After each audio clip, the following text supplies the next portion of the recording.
For 5 days in August, Russia and Georgia went to war.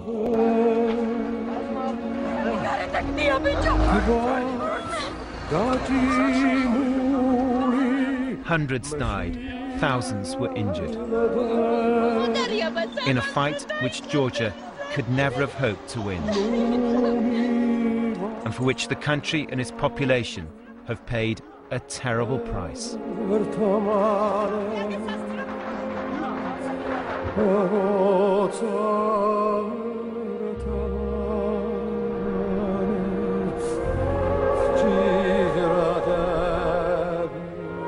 Since the war, an uneasy calm has returned to this beautiful, historic country, which is no stranger to conflict, as it lies on some of the world's most important trade routes between Asia and Europe.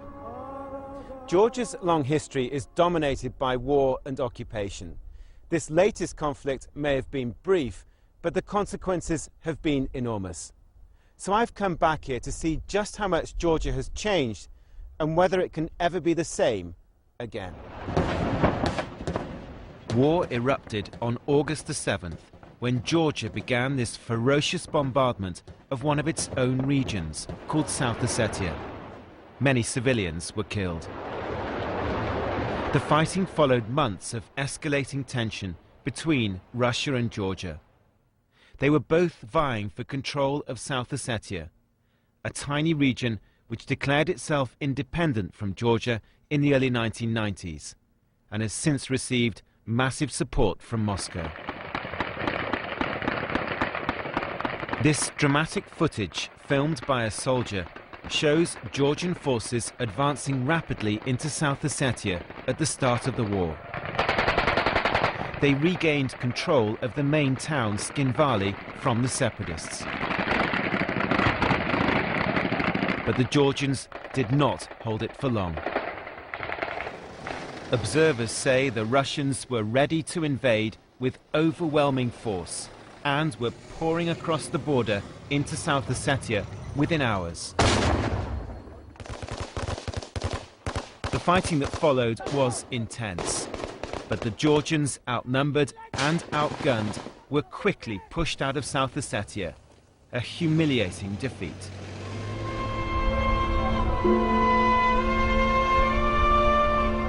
My return journey through Georgia began at this football stadium in the capital Tbilisi with the journalist Alexander Elishashvili.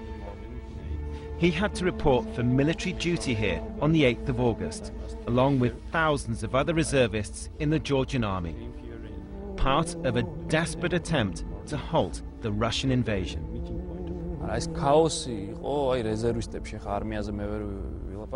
There was chaos.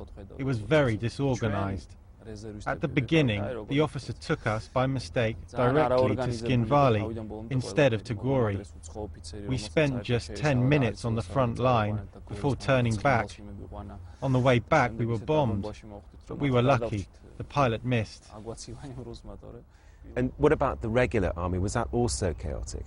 The regular army was very well prepared, but politicians were interfering, so the army was getting mixed orders and so was weakened. Even the pullout from South Ossetia was very disorganized. It was unforgivable, the amount of military equipment left behind for the Russians to take.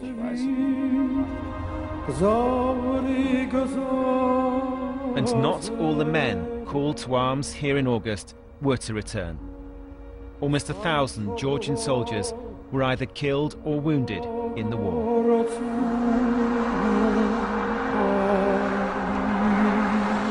This is the road heading out west from Tbilisi towards the central town of Gori. Thousands of Georgian troops came up here on their way to the front lines during the conflict. And it was in Gori that I was based for much of the war.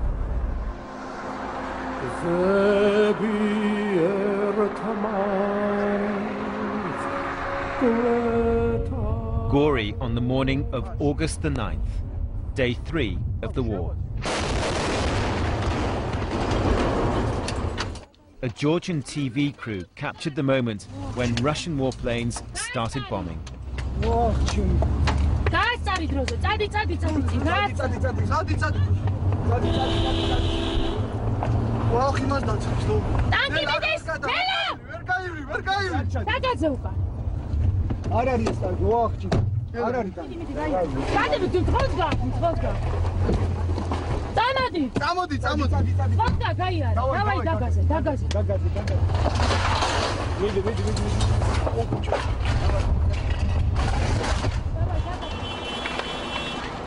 We'd heard the explosions and arrived minutes later at these apartment blocks, which had taken direct hits.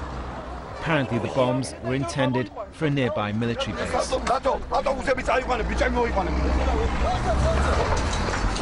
We saw the casualties being carried away from the rubble. In all, 13 civilians were killed, including this man. His brother clinging to the belief he might still be alive.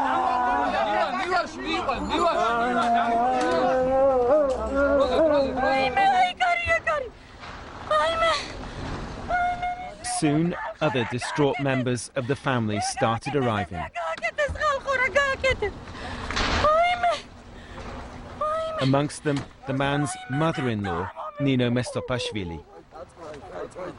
She was comforted by the regional governor.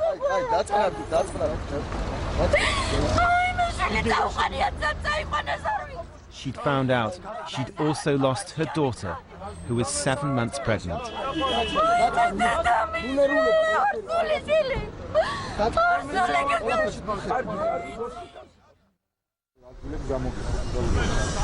Today, months after the war ended, Nino and the governor are back at the apartment blocks. Work to restore these buildings has been rapid, part of a concerted campaign to remove the scars of war. But for Nino, such a rapid restoration of normality is impossible. The war will always be with her. She now has to bring up her orphaned grandson. What can I say? Because everything has ended for me. It was my firstborn daughter who was taken away from me. I blame the Russians in the first place. But I also think this could have been avoided somehow by the Georgians. I have paid the highest price for something which should not have happened. The war will also always be with the governor. He failed to order the evacuation of the city in time because he'd not expected the Russian invasion to continue beyond South Ossetia into Gori and other undisputed Georgian territory. We never imagined civilians would be targeted by Russian warplanes. When children, women, just ordinary people are asleep in their homes and they get bombed. Who could have imagined this in the 21st century? It's a terrible crime against humanity. Besides those killed in the bombing of the apartment blocks, there were also many injured, including Sofia Muradova, who lay helpless in the rubble, her legs crushed. She's still lying in the main hospital in Gori. I went to see her to find out if she had any hope of recovering from her injuries. She showed me the result of many operations on her legs. She doubts she'll ever be able to walk again. One leg may have to be amputated. I had an operation straight away in Tbilisi and then was brought back here to Gori for more surgery. I had a high fever afterwards. Still, my legs are really bad. In the right one I don't have any bone in the heel, and in the left there are no ligaments. The list of casualties from this war continues to grow even now. We found 2 teenagers in the room next to Sofia. They're just the latest victims of mines and unexploded ordnance still lying around the Gori region. We were collecting scrap metal and picked something up. We were not sure what it was. A small pot fell off and my friend kicked it, and that's when it blew up. I cried for help, and some construction workers took us to the hospital, but we both lost a lot of blood on the way, and my foot is broken. It is quite easy to cover over the visible signs of the war in Gori, and it helps the city move on. But the population here has been permanently traumatized. No one who saw what happened here is ever going to forget it. It's something all of us will carry for the rest of our lives. The only thing that saved this town was the president's decision to declare a ceasefire and to order a pullout of Georgian troops. If we'd carried on fighting, hardly anyone would have survived in Gori. The population of Gori may have been saved by that decision of the president to capitulate, and they can now enjoy some kind of normality. But it spelt disaster for the country.